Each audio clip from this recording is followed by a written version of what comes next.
ભાવનગર શહેરના ખારગેટ વિસ્તારમાં આગ લાગવાની ઘટના સામે આવી છે। અચાનક આગ ભભૂકી ઉઠતા આસપાસના વિસ્તારમાં થોડીવાર માટે અફરાતફરી મચી ગઈ હતી। ઘટનાની જાણ થતાં જ ફાયર વિભાગની ટીમ તાત્કાલિક ઘટના સ્થળ પર પહોંચી હતી। ફાયર જવાનોએ પાણીનો મારો ચલાવી આગને કાબૂમાં લીધી હતી। સદનસીબે આ ઘટનામાં કોઈ જાનહાનિ થઈ નથી। હાલ આગ લાગવાના કારણ અંગે વધુ તપાસ હાથ ધરવામાં આવી રહી છે।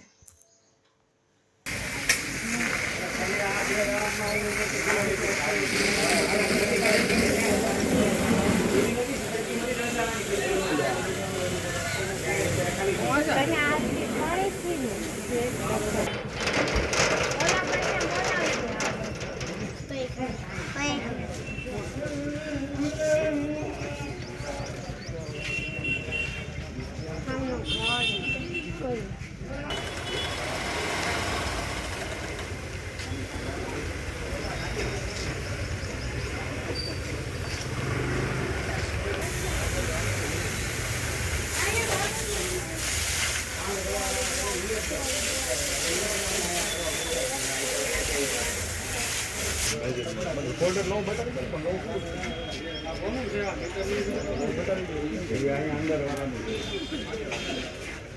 ફેબ્યુલસ ને બોલ બે આવ્યું હતું હા